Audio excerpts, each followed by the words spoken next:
On our agenda is we have a new public hearing, so I will read that into the record, just so everybody knows what we're doing. And under the Wetland Protection Act, Chapter 131, Section 40 of Mass General Law is amended, and the West Bridgewater Wetland Protection Bylaw Rules and Regulations, the West Bridgewater Conservation Commission will hold a public hearing through remote participation on October 20th, 6:30, for a request of determination of applicability for a storage shed at 1 Kenneth Street Extension. And we are open for the meeting. Good evening, John, everyone. do we have a presenter? Oh, there we go. Yep. Engineering group. And I'm here to represent the Mr. Harry Greenfield in 1 Kenneth Street Extension. This is a determination of applicability. We're doing a after the fact shed. He built a shed and it is in the 100-foot buffer and it is within the 200-foot Rivers Protection Act. He built the shed and this is an after the fact permit process as well. And he wants to do a roughly 12 by 31 foundation addition to the north side of the house where there's an existing deck. There's just really no place on this lot to put a garage. He needs the storage area. This is the least invasive place to put a storage area. And what he plans to do is pour a foundation on the north side of his house, and then do a flat rubber roof with a deck over for the first floor. Now, the way that this land is sloped away. David. Yes. Can you share the plan, or haven't you done that before? Okay. Everybody see the plan? Is the plan up? Yeah. Okay. So this is the after the fact shed that exists right here. And that's part of the application here tonight. This area right here is the foundation addition that he would like to add to his house. It's roughly 12 by 31. And it will be a walkout in the back. And this will be storage area to kind of, set up a garage. I mean, just so he has some storage area. It's a rather small house on the lot. And you can see over here by the porch where the driveway comes in, he would have to go inside the 50 to put a garage, any kind of garage here, and stay off the offset from the front of the road or his property line. So that just wasn't feasible. And this is what he can use as storage area. And he'll have, like I said, he'll have a walkout in the back. There'll be very little excavation. The way the land falls, it falls pretty steeply from this side closest to the road down towards the wetland. So there'll be very little excavation to this side of the addition to get the foundation in. He does have to go over a septic system. We have in place notes that allow no large machinery. So this could easily be done with a rubber tractor, or and he's going to put plates over this septic system to equalize the weight. But there won't be any large machinery over the septic system. It just won't be allowed. There will be a siltation fence. It starts at Kenneth Street and it moves around towards the edge of the woods, down the edge of the woods, along the back side of the property, or a back side of the grassed area, and then back up into the corner of the house. This will effectively surround the construction area for the addition. Everything is outside the 50. The closest the silt fence gets to the wetlands will be 53 feet. And we do propose conservation disc, 5 disc around the property, which I believe need to be there regardless because of the original order of conditions. There is a conservation restriction area. This restriction area is shaded. You can see it here. This area is shaded. This was given to as an easement, or actually a restricted area not to be infringed on by the owner. And all the work will be done outside that area. It will be done within the area of allowable construction. This is all grassed area where he's proposing to put the addition, and so it's previously disturbed. That's about the gist of the project. I don't think would entertain any questions now, I guess. John, do you have any comments on this before I?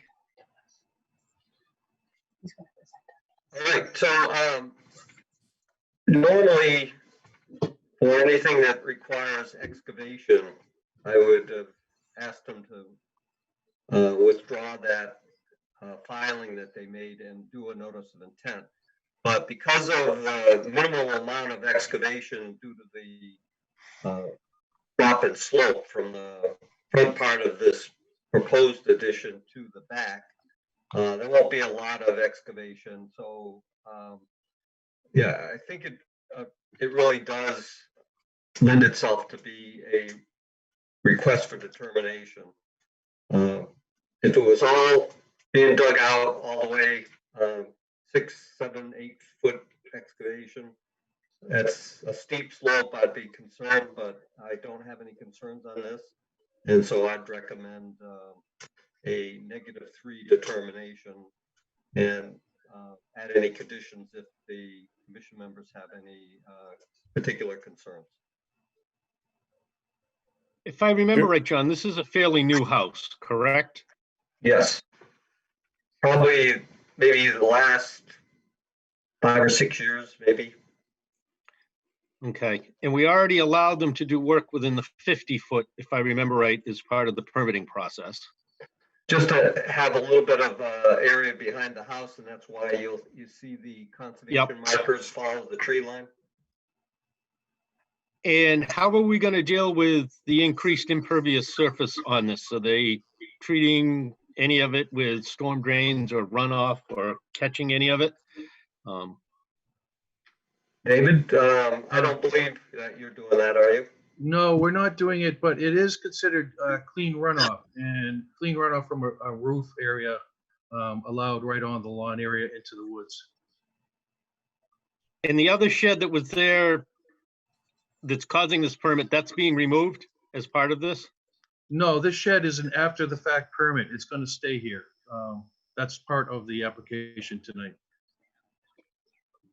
So you're going to increase that shed area plus the hopefully deck and storage area as well. Yes.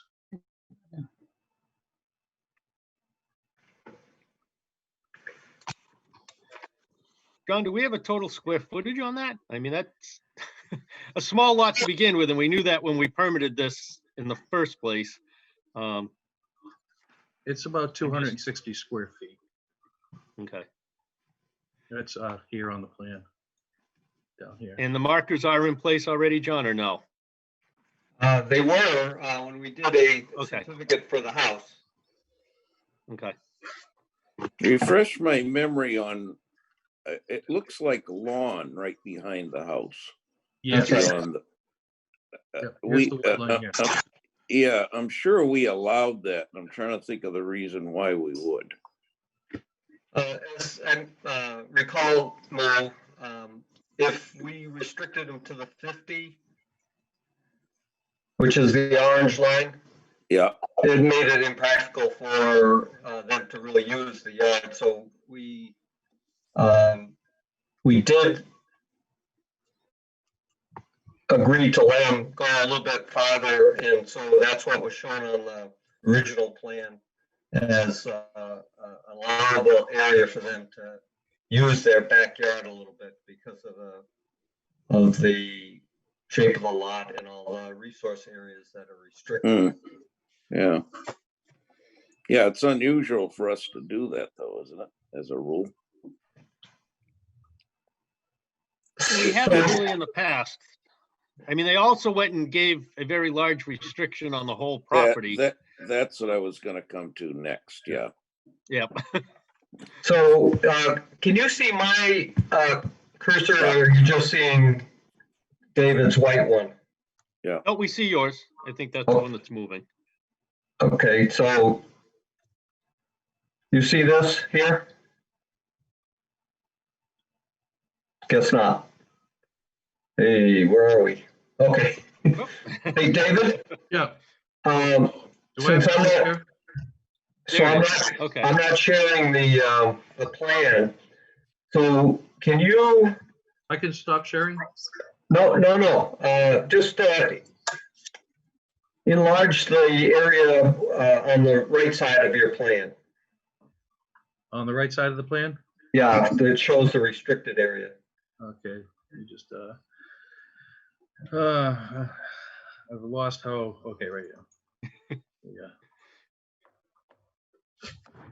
Okay. So the area that parallels this new addition that's crosshatched, Yeah, that's coming up in and outside of the original 50-foot buffer. So they gave all of that area and that north of that line or up the sheet from that line, which is outside the buffer. So if you can slide the plan over, David, you can see where the 50-foot buffer goes. yeah. See how the orange line is the 50-foot buffer? That's the 25, oh yeah, the 50-foot buffer right here, yep, yep. So So we gave all this land here. that was to compensate for what we allowed them to intrude in the backyard. Plus, I think they did a little bit more over down on the southern part of the lot. Yeah, so I think you go all the way out to the street. Yes, Now slide it over and show where the 50-foot buffer is there. right here. Yep. So it goes up like this. So they gave probably twice the area back in a restricted document that Okay. restricts the use of it to compensate for that small area behind the house. Yeah, I figured there had to be something there. Yeah, we don't give it away lightly. No.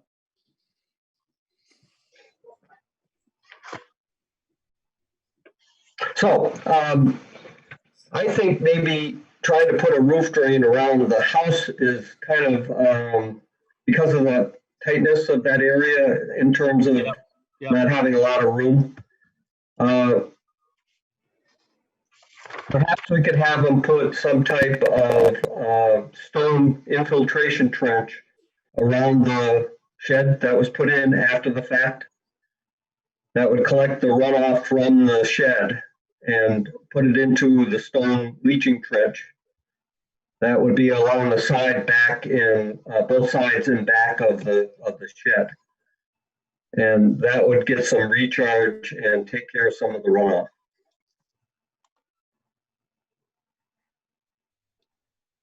Yeah, I mean, I would even be comfortable with wherever the roof pitches, the front and back or the two sides, whichever, just to help recharge it or slow it down a little. But if all the way around works too, I'll go with whatever people. Yeah, I was out there this morning and he is doing a stone area around the whole shed. But it looks like he's also putting in a little bit of a walkway there. But I could let him just create the stone area itself. That will infiltrate the water off the shed. And then the walkway would just be in the front. Okay. Anybody have any other questions or comments? No. All right. Then hearing none, I will entertain a motion to close the public hearing. Motion to close. Second. Okay, moved and said, all those in favor say aye. Aye. Aye. So moved. I will entertain a motion to issue a -3 determination. Motion to issue the -3. I'll second. Moved and seconded. All those in favor? Aye. Aye. So moved. Thank you very much, David. Yeah, thank you. Have a good night. Thanks a lot. You too. All right. Okay, John, I believe next on our agenda is 45 South Elm Street, the surety release. So 45 South Elm Street, we had at the last meeting issued a certificate of compliance with surety for grass to get germinated. And I was out there today, and it's germinating, but it's like looking at the top of the head of an old man. It's a little thin on top. Actually, I'm getting that way. And so the back roofs of the house, the house is actually a couple of sections. It looks like they had put additions on it from over the years. And so the back roof sections don't have any gutters, and it just comes off the roof and falls to the drip line of the roof. And it's gonna erode that because it's a pretty steep slope behind it. So I spoke with the new owner of the property and the previous owner, who's now in Florida. Both of them, I spoke to him today and told him I couldn't, in good faith, release the money until that's a little thicker. And I know we're running out of growing season, but with a week of good warm weather that we're supposed to have, well, relatively warm weather that we're supposed to have, I think we can get some grass growing in there. Plus, I recommended that the new owner put down some mulch underneath that drip line, and that would dissipate some of the energy of that water falling from the roof, hitting the ground, and may prevent it from eroding right there. So we've got to be able to slow it down a little bit. And I recommended that. I don't know what they're going to do, but I'll keep an eye on it. So I'm recommending not to release it and put it on the next agenda. Okay, sounds good. I'll entertain a motion to hold 45 South Elm Street surety for another 2 weeks till our next meeting. I'll make the motion. Moved and second, all those in favor? Aye. So moved. Okay, John, next we have off United Drive, the Wilbur Estate, the 61A, first right for refusal. All right, bear with me. I'll pull up the map.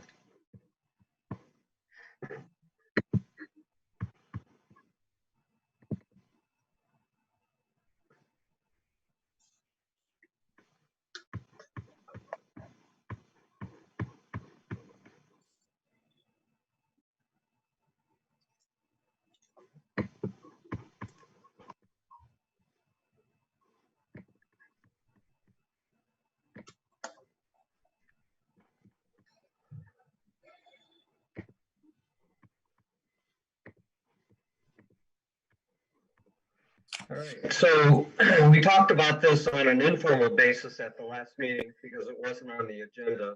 But Mr. Wilbur owned the land both in Easton that you see in the green outline and in West Bridgewater, which you see in the yellow outline, crosshatched red in the West Bridgewater side of the property.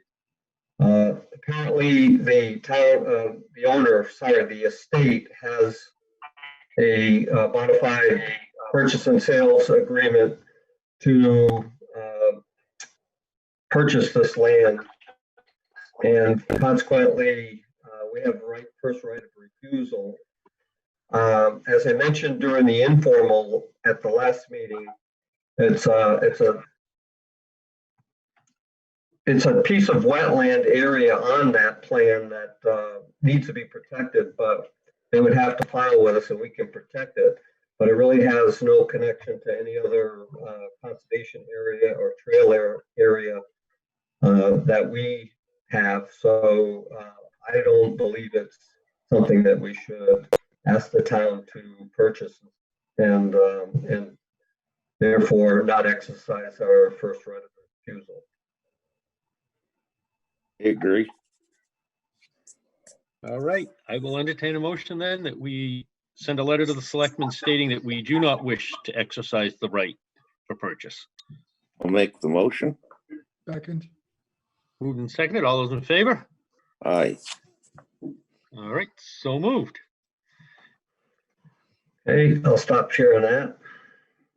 All right, next we have Skim McBridge. There's a proposal. And I know John did send out an email with the proposal and contract. All right, so I had a chance to read it. if you haven't had a chance to read it, you have the documents, but I'll try to summarize them. So we are supporting the engineering evaluation of Skim McBridge, and also the ability to someday down the road use preservation funds to restore it. So initially, you need to have someone survey it, evaluate it, and determine what needs to be done to bring it back into its original condition. Along with that, there is an application that is going to the National Historic Register, and to see if we can get it listed on the National Historic Register. So the CPA funds were appropriated or approved at town meeting that would pay for that. And in addition, the Taunton River Wild and Scenic group has given a grant of additional money. And so the documents I sent you show that we or the town has money from both of those funding mechanisms, and that the estimates for the services, the professional services, is less than the total amount of receipts or revenues that we would get. And it's now getting a little bit more complicated. So the consultant who works with the CPC committee, the CPC, which is the Community Preservation Fund Committee for the town, can use a consultant to do some managerial things. And if you add in the managerial items along with the cost of the professional service for the engineering study and making application for the National Historic Register, I keep wanting to say natural heritage, but that National Historic Register, it's going to be less. So we're not going to be obligated to spend our own money. And if it gets to that way, then I think they're going to have this management contract that we want the commission to sign. Will they'll have to stop some of the services and say, well, we can't complete the project. So we basically are going to go into on the red on it. We just have to eliminate some of the services.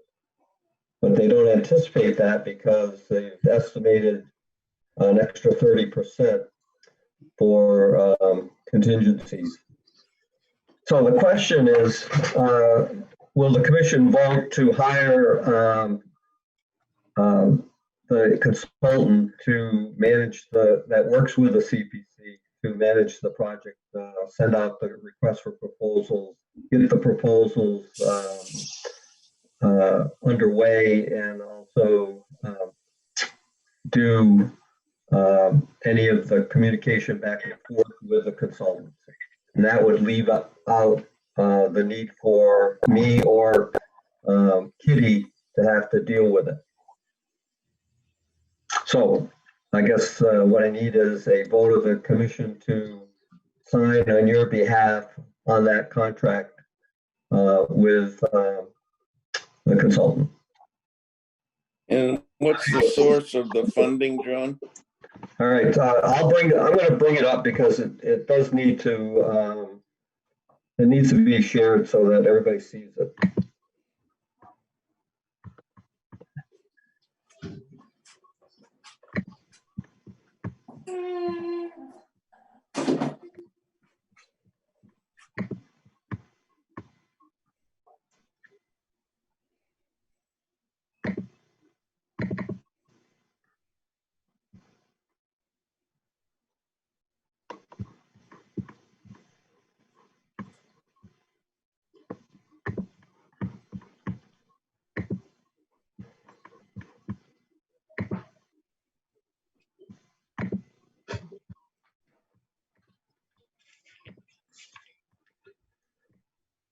All right, so the consultant's name is J.N. Goldson, and they have been working with a CPA committee for many years now. And they help coordinate getting bids and quotes and things for different projects that the CPC is funding or recommending to town meeting to fund. So the budget for the Skim McBridge project consists of bridge structural conditions assessment, and they've gotten a couple of estimates from two different firms, and also for the National Historic nomination, National Register Historic nomination. They've got two different groups there as well. And then the funding sources are from the West Bridgewater CPA funds that were approved at town meeting, total of $17,500. And the Taunton River Stewardship Council has given a grant of $12,000, which requires $6,000 matching funds from West Bridgewater, but it was already covered by previous CPA award. So we've already matched that. And so the total revenues coming in from grants and from the proceeds of the CPA funds is $29,500. And they're anticipating that the cost for the structural assessment and the National Register Historic nomination is $14,000 for a total of $22,750.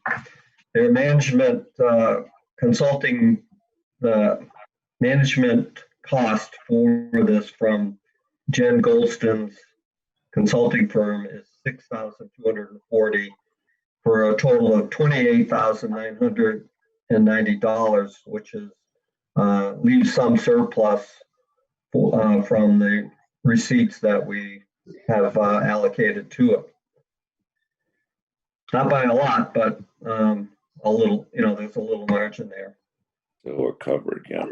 So the task that J.M. Golson will do is task 1, 2, and 3 on the screen.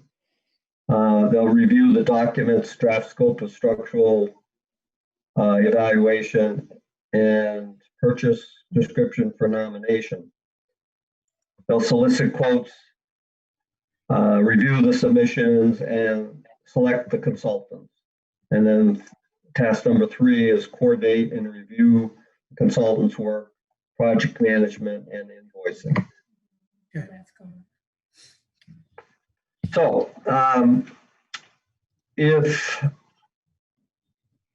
we didn't have them do it, it would fall on the hands of the Conservation Commission. And, probably we could handle it. Something else might suffer because of it. We, might not be able to get out and do some of the things that we do, but since the money is covered by the grants and the CPA funds, it was suggested by the people involved with it, not by us, but by the people involved with the project, that they have J.M. Golson do the management, since they seem to be doing the other management for the CPC committee. Yeah. And so I asked to have them give me a budget and show me where the revenues were coming so that I could present it to you and the commission can make a decision. It's like a good plan to me, John. Yeah, I mean, I know we don't have it in our budget to have all those hours consumed by Kitty and John and have other things go by the wayside, so. Yeah, we have a lot to do for sure. Add stormwater to it. Yeah, right. Does anybody else have any other questions? Makes sense to me. All right. If not, then I'll entertain a motion to authorize John to sign on behalf of the Conservation Commission the contract for project management. I'll make the motion. Second. Moving second, all those in favor?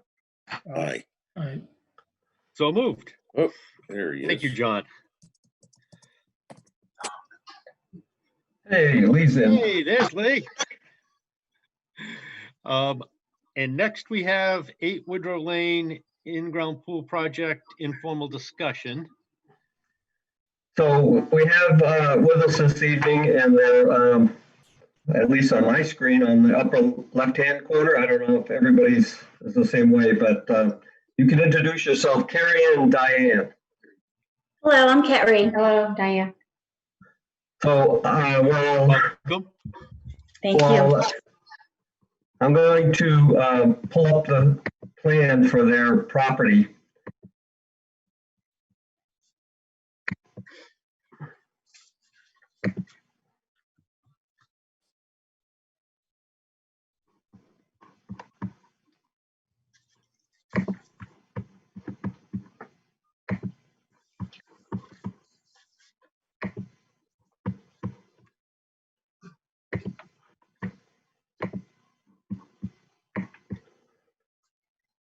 All right, so this is 8 Woodrow Lane, and there's an existing house on the property, and the 50-foot no-touch. Can everybody see what I have on the screen? Yep. And they had approached me to see if they could fit a pool on their property, and it's kind of tight because the majority of the lot is wetlands and restricted with the conservation easement. And so they don't have a lot of room in the backyard. And they've got the septic system in the front and a roof recharge to the right of the house as you're looking at it from the street. So I could only squeeze it in, and I gave them a couple of options on, or I thought I did, but anyway, there was only really one area it could go in, and as you can see, the pool is in this area. So they liked that idea, and so I said, you're gonna have an engineer draw it up. And so I'd only given them sketches, and so they needed to have an engineer draw it up so that they could present it to the commission with a notice of intent, because it went from an above ground pool to an in-ground pool.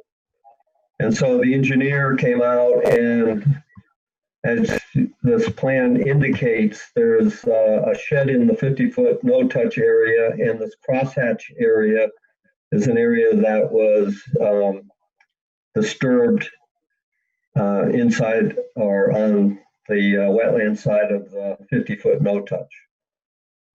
The engineer does show existing stumps that are in the back. And I do have a photo that the owners have presented or have given me so that I could show you, but I think probably we should start off the conversation with just looking at the plan at this point, and then I can call, since I can't put them all up on the screen at once. If you need them, I can do that, but I'll have to get rid of the plan. So it's up to the commission on how they want to start.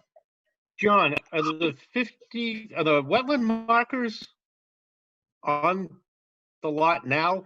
Because I know that would have been something we would have required. Yeah, so when the house was completed and we issued a certificate of compliance, I have pictures of the conservation markers on the 50-foot no-touch. I'll let the homeowners talk to you about whether they're there now or not there. Yeah, they're currently not there. During the snowstorms and things, they're falling down out back. So we're not exactly sure where they're located, but nothing's up. And when I spoke with Peter Lavoie, he's the one who drafted up this plan for us. He's scheduled to come back this weekend to put the markers back up, because we're not sure where the zone, like where the markers are supposed to be, but nothing's existing. There's one to the left of our shed that's up, but I don't see anything from like the back of our trampoline. We don't see any markers up. So there's currently no markers. The disturbed area there where the shed is, did you guys disturb that, or was it something that was there? How long you been in the house? We've been here about 6 years, and I actually was the one who behind the trampoline, there was some thorns and like poison ivy. So the kid's ball was constantly getting stuck in the, I'd have to go in and I actually cleared the area myself. And then I just got carried away and kept clearing. So, and I, you know, my ignorance, and I was the one who cleared it, and I'll own it and I'll take full responsibility. Was there any thought at one time? Are maybe you the original owners? We're the original owners, yes. Was that house new when you So the bought it? markers, Or It was built. Yes, we had the house built. The markers were up. well, the markers were there at one But time? I think there's some still up, but not in the area where I cleared. There's like, I think there's some to the left. Like we never touched anything near the shed. That's a but big like- area. To the left of the shed, there's no mark, there's like a marker, but to the right of the shed, that's where I had cleared. That's a good size area cleared though. Right? is it now lawn area?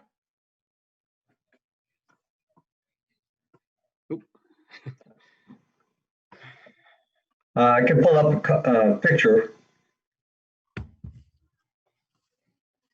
Are we still, can anybody, can you hear me?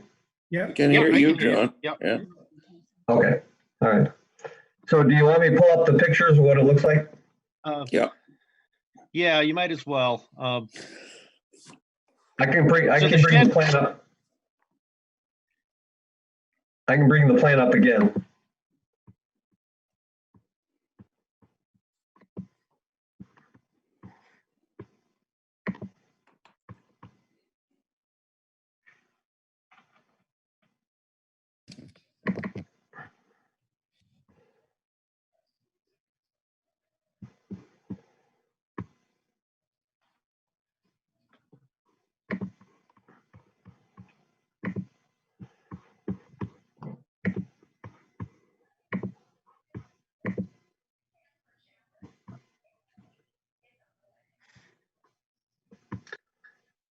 So here's the shed. Here's the line, probably where the original silt fence and markers were, because it's long. And this is the cleared area adjacent to the right of the shed. So the street is to the left, the house is to the left, the street is to the left of the shed. Everything to the right is going towards the wetlands. So this is the 50-foot buffer area.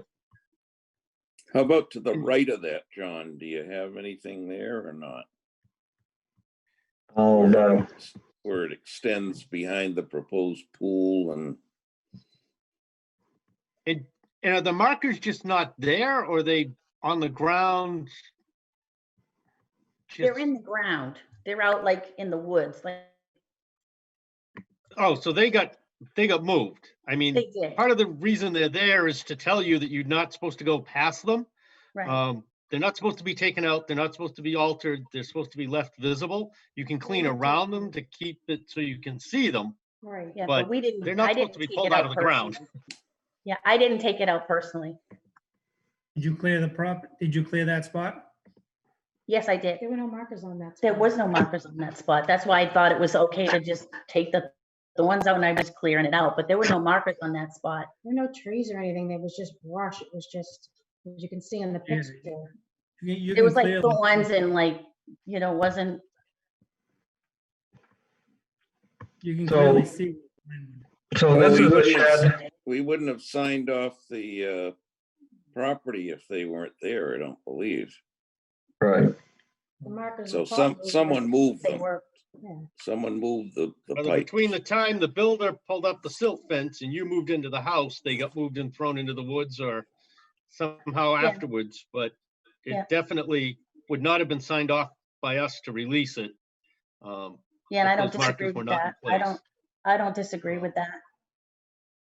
But the cutting in it has to get restored, and that shed does have to get pulled back out of the 50-foot. Yeah. Okay, we'll move it. That's gonna be definite. We're gonna have to figure out, because it Were doesn't any look like trees as much. cut? Any trees cut down in that area? Not in that area right here. It was just small brush, thorns. There were no trees there. Okay. Basically, if you put the markers back up where they should be along the grass line, Well, that's move why the shed out of the way and it should be okay. we're Let it Go having, back. we're having the, He's coming back coming this week, back to this put the weekend. markers in for us, because we asked to have it zoned back to what it originally was. And get the shed moved And we'll up. get the shed moved. Yeah, then you won't be, just let everything grow back the way it was. Yes. Not like there was any trees cut down or anything. No, we'll, Yeah. and I feel terrible about it. We'll let it grow back. I won't. When I contacted John, I honestly, I was naive. I'll take responsibility for it, and we wanted to make it right. And that's why I called John to say, you know, we want to do the right thing and go by the rules, follow the rules.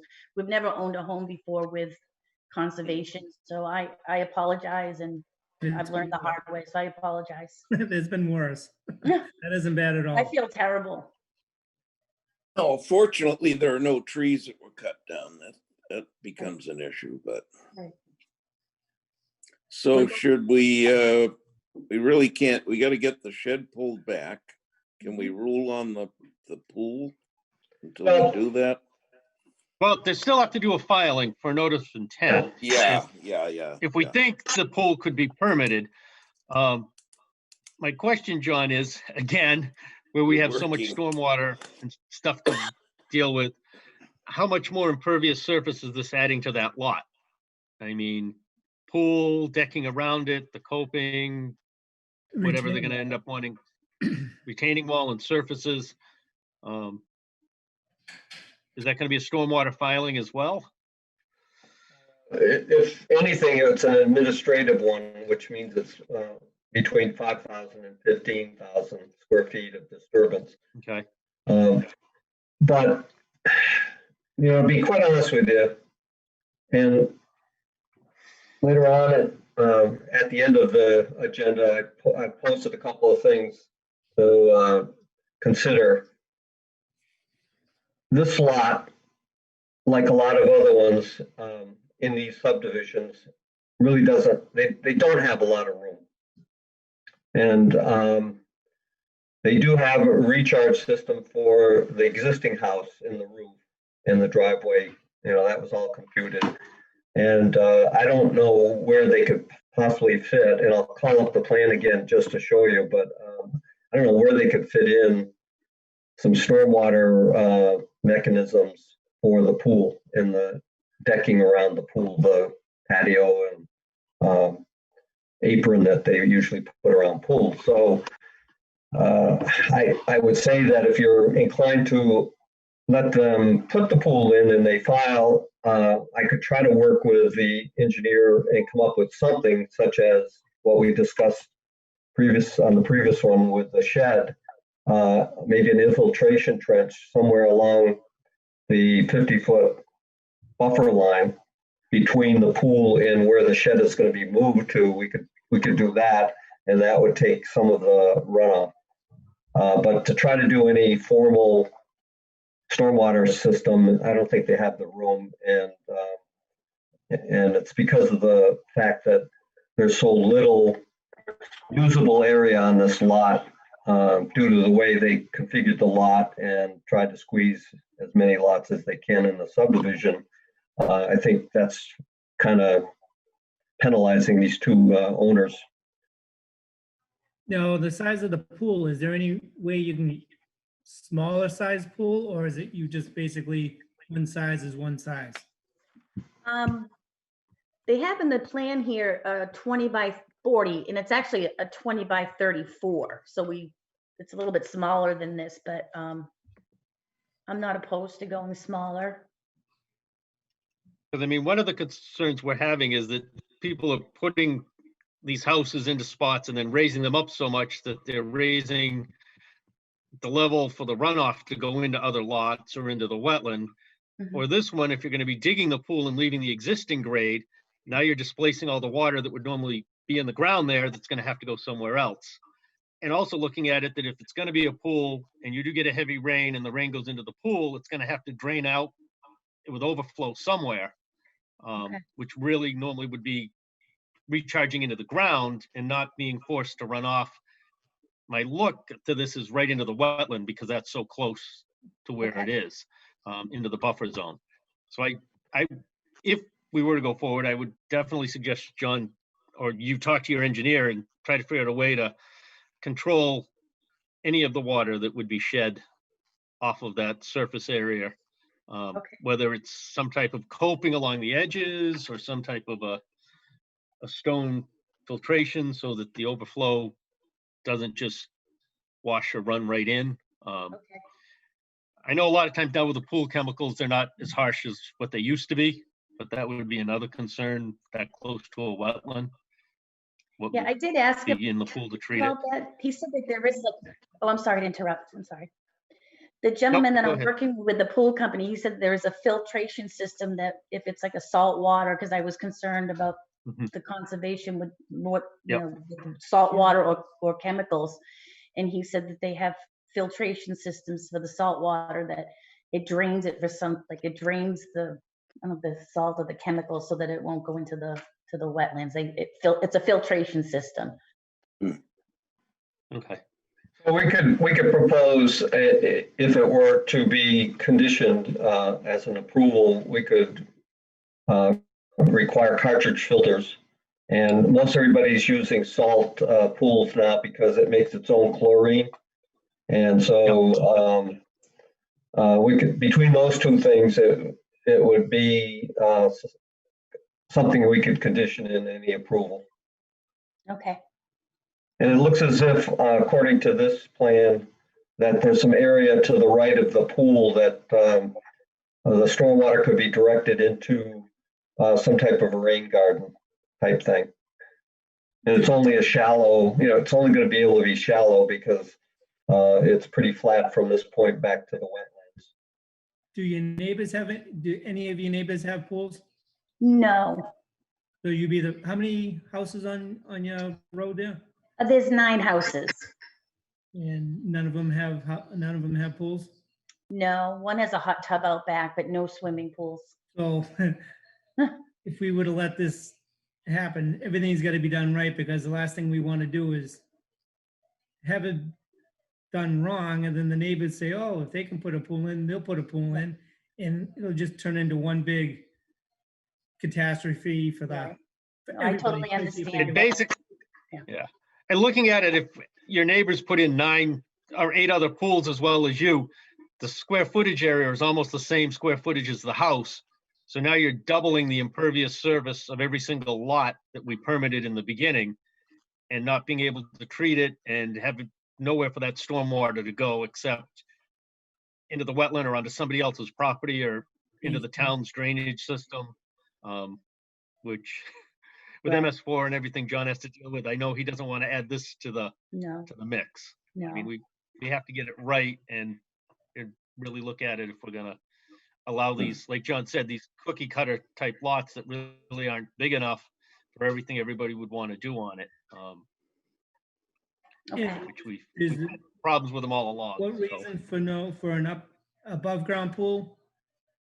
Is you have a, what about an above ground pool? We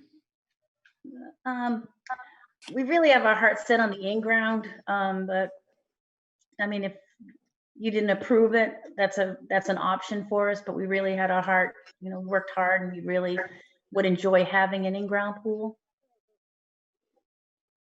But I'm not opposed.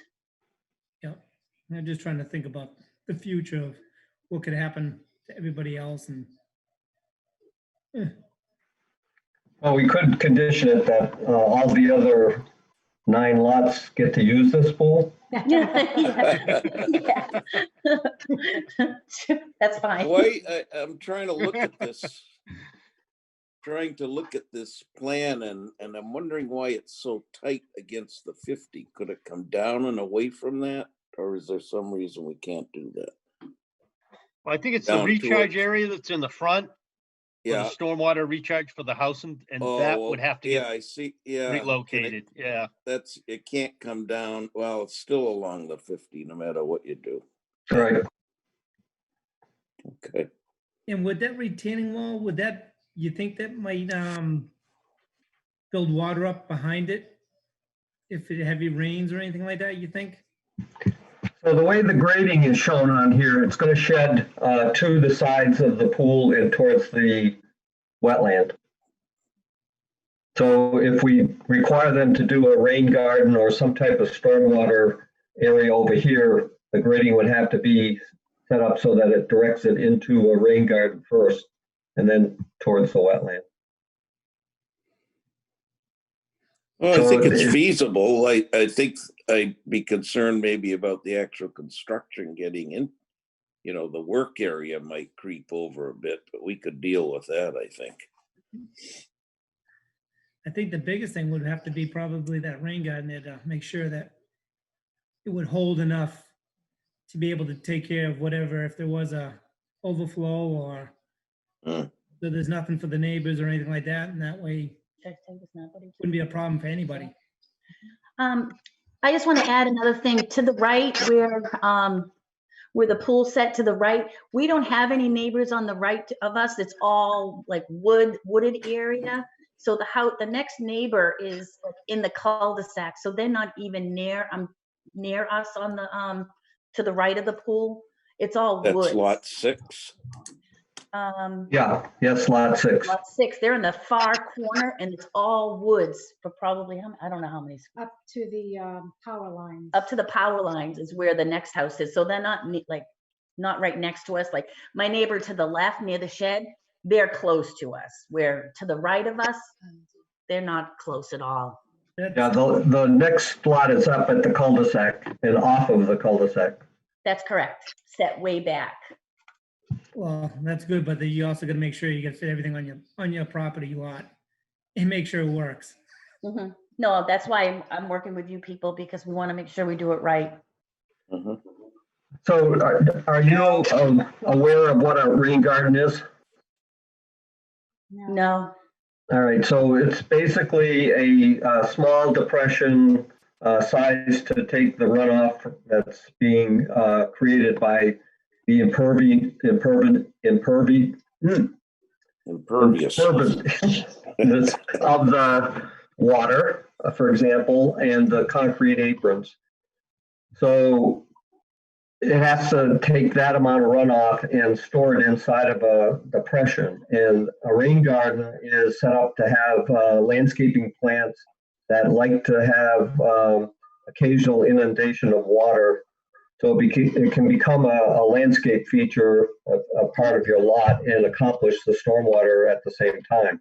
Oh, that would be nice. Yeah. So that's what we're shooting at. Okay. I'm back. Oh, you disappeared. Yeah, all of a sudden it just restarted itself. I'm going to knock on wood. It's usually me, Tim. But that's My only other question is, while you're doing this with the engineer, if you're thinking of increasing the concrete apron with decking or a area, have that on the plan now so that we can account for it. So if you're thinking of making a walkway, say from your existing deck all the way over to the pool, and Yes. making it either concrete or pavers or something, Yes. think about that now as you're doing it, Okay. because that's going to increase the impervious area that you're going to have to deal with. Okay. So, I mean, looking at that pool decking around it, the apron looks like it's only like maybe 6 feet or 8 feet at the most, which if you're going to be putting tables and pool chairs and all the other stuff that goes with pools around it, it's going to be pretty close and tight. Okay. So I would just say, take a look at that now before you commit to it, and then all of a sudden have to come back to us later on and say, oh, there's a project change because the site closest to the house, we want to extend the concrete another 12, 14 feet, 8 feet, whatever. Okay. That's good advice. Thank you. And see what size you would basically need for the rain garden to be able to take all that. To get that done. Okay. I'm going to write that down, rain guard size. I can help communicate with you and Peter after the commission decides how they want to go with this, if that would help. That would be great. Thank you so much. I do have a question. how much time do we have? I have to arrange someone to move my shed and figure out a place where to put it. Do we have a certain amount of time that we need to move the shed? So the order of conditions that are issued by the commission are good for 3 years. Oh, So we'd hope that you would do your project, quicker than that, but it's good for 3 years. okay. So there's going to be a requirement to move it, and maybe the commission may impose a certain time frame on that, but the actual permit is good for 3 years. So we can work on that part when we get to that. Okay. Okay. So what I would need from the commission is, since it's not a official vote, is just general consensus that they can move forward as long as they have plans to move the shed, restore the area that was disturbed, not restore, but allow it to restore itself, and file a notice of intent. Yeah, I think we could work with something. Yeah, as long as we saw all the work, everything, all the plans, everything that needs to be done, we can go from there. I don't want to vote on it until at least I see that. Right. Okay. Anybody else, anything? Nothing from me. All right. Thank you, think we're at the gentlemen. point where we'll wait to see a set of plans come in. Okay, thanks again. And keep in Thank you. contact with me. I will, John. Thanks again for all your help. You're welcome. Have a good Have a Good night. evening. You too. Bye-bye.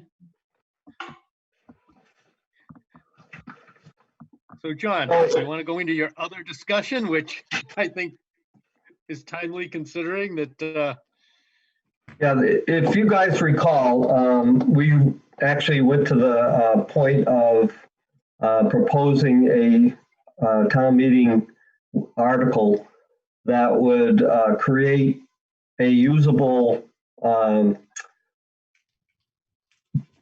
residential yard for every house that would be approved from that date forward of the bylaw, which would allow for the septic system, the house, the recharge systems, the pools, the sheds, the gardens, the swing sets, and not encroach on any 50-foot buffer, and then have your 50-foot buffer, and then have your wetlands outside that building area. So the building area would be approximately anywhere between 30,000 and 40,000 square feet, when in fact the minimum size of a lot in this town is only 30,000 square feet. And that allows, I believe, up to almost half of that can be wetlands.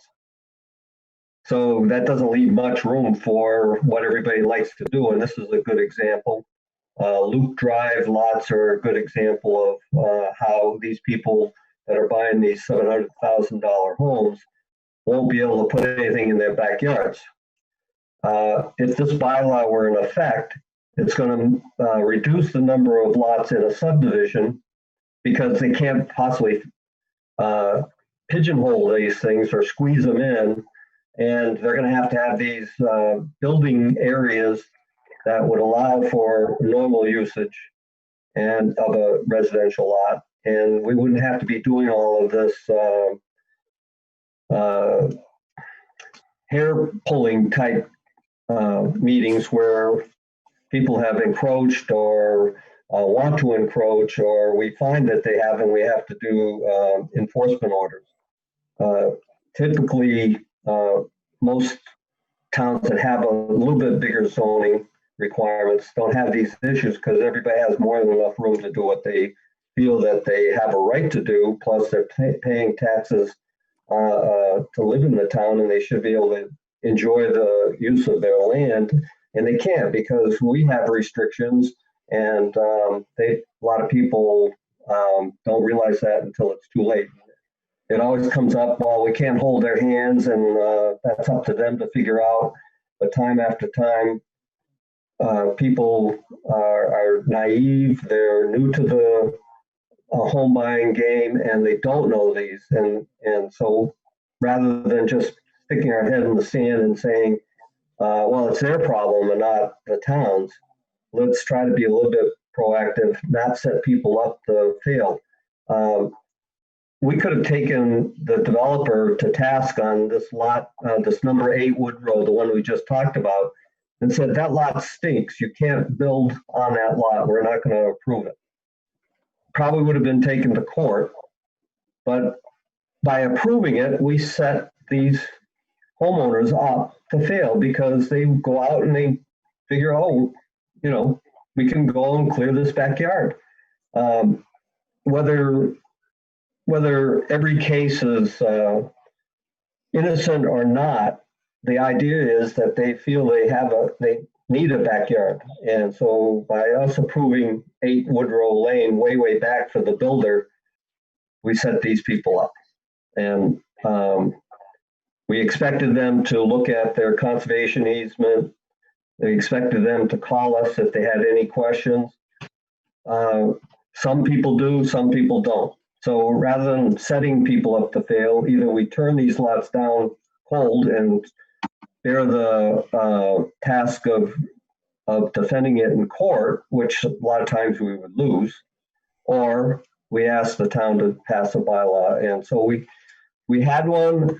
There were a few technical issues with the way it was written, but I think we can iron out those technical issues and resubmit it for next year's annual town meeting.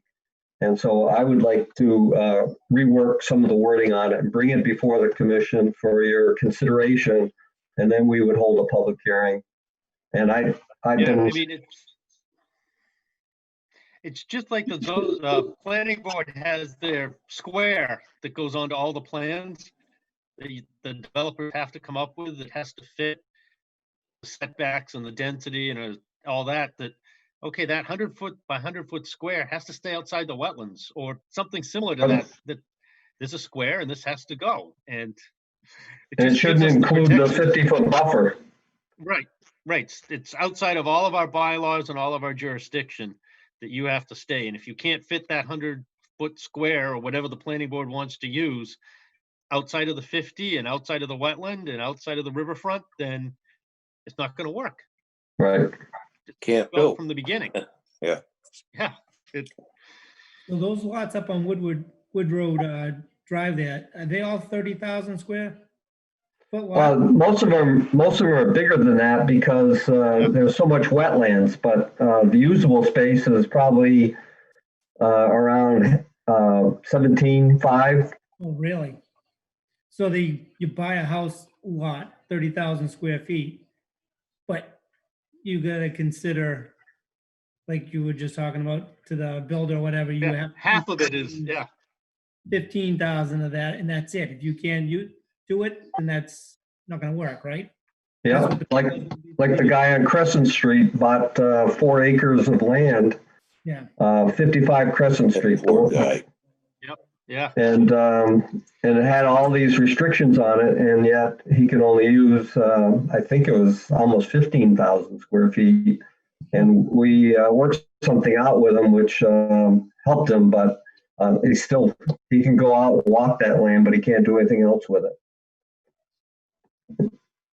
Now, So what we were talking about, like, I know I haven't been here in a while, but we were talking about, you know, how the lots are raised up. We were talking at one time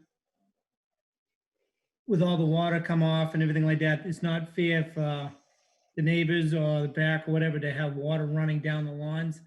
Put in like a rain garden, part of that. So that's probably the answer to the dilemma that both you and Tim have raised on South Street, where we see all that filling going in. Yeah. We could put in a requirement that if you're going to put in these huge mounds of fill, which create steep slopes out and around the house, down to the neighbor's house, that we could require as part of the stormwater process a rain garden to help slow that water down and maybe recharge it. It might be somewhat of a pond at times because a lot of these lots are built up because they have a water table that's like 2 feet below the ground. But I'm afraid if we don't put these rain gardens in a actual easement that locks that rain garden in and can never be filled in. Yeah, Otherwise, if we just say put a rain garden out there Right. up on Pearl Road, for example, well, some of those rain gardens have been filled in. Ooh, really? Yeah, because there's no easement and they got their certificates. Some of them didn't require filing with us, but needed the rain garden to compensate for the additional runoff that the engineer couldn't handle in the storm basin. So he made up for it by proposing rain gardens, but they were outside our jurisdiction, and so they filled them in. so They didn't yeah, like them. and then that But was going down. if there was an easement there that required it, they can't fill it in, or if they did, we can go back in and say you have to put it in. Yeah, So if it's the will of the commission, I'll start working on that again and get it in. And the reason why we have to start now is Right. we have the bylaw study committee, and it has to go before them, and that usually back and forth, a lot of talking, and let's work on it a little bit and submit it for the next bylaw meeting. And before we know it, 3 or 4 months have gone by, and then it's time for to get the warrant in. So the sooner we start on it, the better. hopefully it'll be all set and ready to go for the spring. Yeah, I'll go for it, John. Okay, I feel Get sorry this for one done. people. All right, and the last item is our next meeting is election night, and there's going to be some long lines, I fear, trying to get into the polls and that kind of thing. We all might have voted early or by mail or whatever, and yet maybe some of the people involved with the meetings may not have been as fortunate to either vote early or absentee. So rather than creating any issue, I was going to recommend that we not have it on the 3rd, but a Wednesday night, the next night, instead of Tuesday night, Wednesday night, the 4th, and it's a Zoom meeting as long as everybody's available. Should be. So I was talking to Tim. I don't have a problem putting on a Wednesday night. When are we gonna be able to get to the town hall? So here's the problem with it is that we probably could position ourselves around that room in the conference room and stay 6 feet apart, wear our masks, stay 6 feet apart. But how does the public come into the town hall, stay 6 feet apart, still be able to listen to our meeting and have input in the meeting, at least using the Zoom?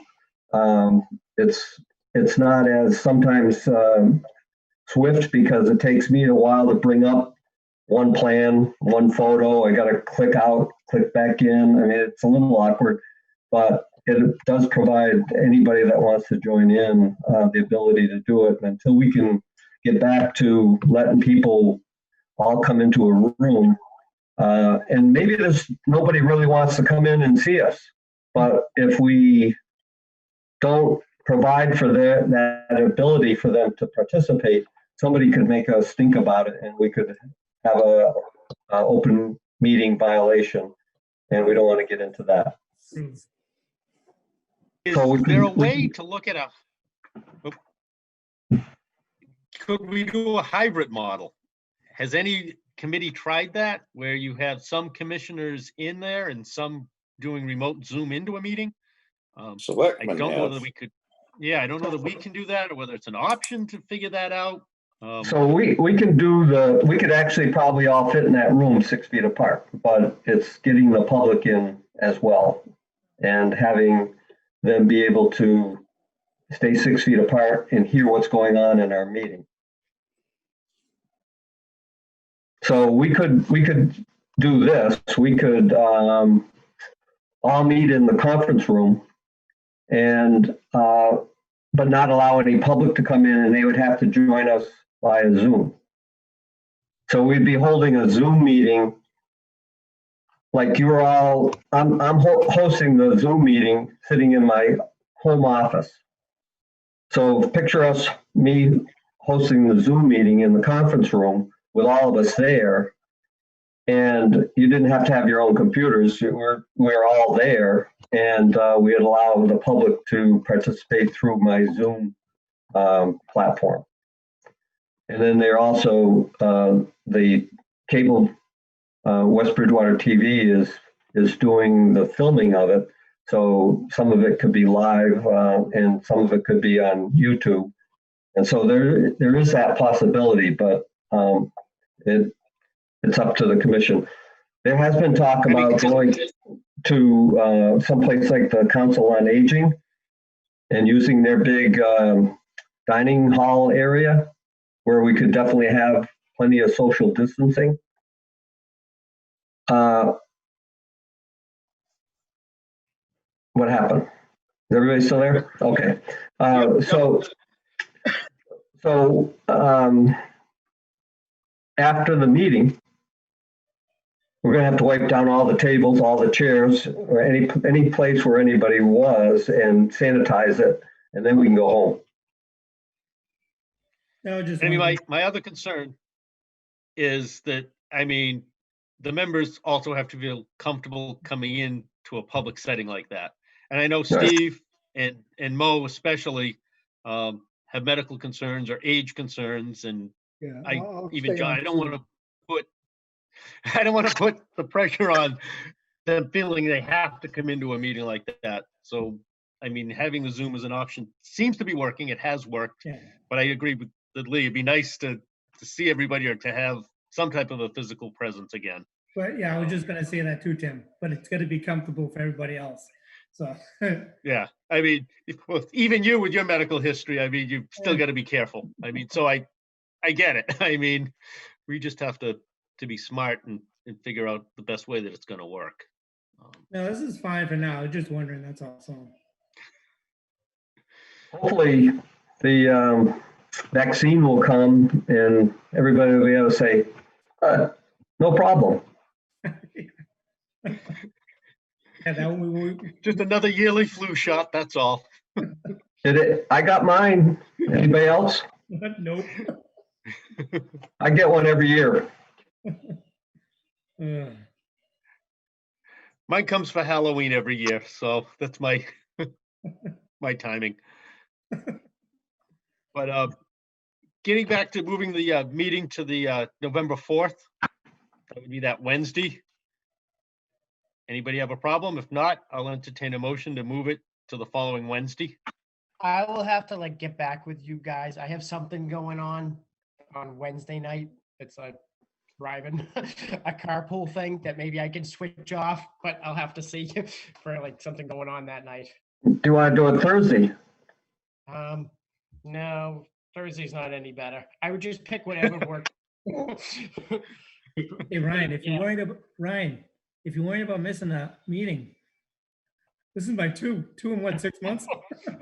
So I think I could probably make Wednesday, but truth be told, no day's any better. So I would just, you guys go with it and I'll let you know. Well, I will tell you that from what I'm understanding, you can get a Zoom app on your smartphone and you can do this via a smartphone. So you don't have to have the laptop. All right, so is it the 4th then? If you're carpooling, you can do it then. But yeah, I'd say the 4th, John. Okay. See the town hall. That gives us enough time to post it so everybody can know. Okay. All right, that's all I have. No. Anybody else have anything else? Yeah, I had mentioned that I texted Tim earlier about up on Scotland Street, the guy that do it all electric. It looks like, I just saw it tonight on the highway in the backyard. It looks like there's some cement forms on the other side of the house. I don't know if he's putting in a foundation or adding to that side of the house or not. It looks like it to me, but I'm not sure. So might have to check out that because here's one of those lots that somebody just figures they can squeeze all they can squeeze out of it, and they're not doing anything about the water, and it's going to affect the neighbors, which it already has, and then they've already taken advantage of us because they said they weren't going to do anything. Next thing you know, they're doing stuff on the weekend, putting it in, and then by that time we see it catch wind of it, it's too late. So All right, I will check into what building permits and everything that they have, what's been approved, what hasn't been approved, and I'll report that at the next meeting for you. So John, getting back to that, is the building inspector or the building department checking for the general stormwater permit part of the application? Or do we just have to catch that on our own, or how are we No, getting those? to the credit of our building department in West Bridgewater, he is running everything by the conservation office. The recent problem with 148 Bedford Street, where a pool got put in when they were told that they couldn't do anything until they filed, was a snafu in that the permit got released by mistake, even though there was flagged not to release it, just administrative snafu in the office. And they received an actual permit and thought everything was fine because they had the botanist out and flagged the wetlands. They had the engineer locate the flagging. And then a couple of weeks later, they get this okay to come in and pick up your permit. And next thing I know, I'm getting a call from an anonymous person about a pool. And I go out and I say, you've got a pool going in and you haven't filed, and your engineer was told to file. And as I'm explaining that, I'm looking up, and in the kitchen window is the building permit issued by the building department. So they didn't do anything wrong. They got caught in just an administrative snafu of having it get released unintentionally. And so they're catching up on that. And that's why I hate to postpone the meeting on the 3rd and wait till the following scheduled meeting, because these people are kind of caught between a rock and a hard place. So rather than skipping the meeting, I wanted to have it the following night so that at least we can get that approved. And winter's coming along so quick, or could be, that I didn't want to see them being penalized for something that they wouldn't have started unless they had received that permit. So get back to it. Yeah, they're doing a superb job.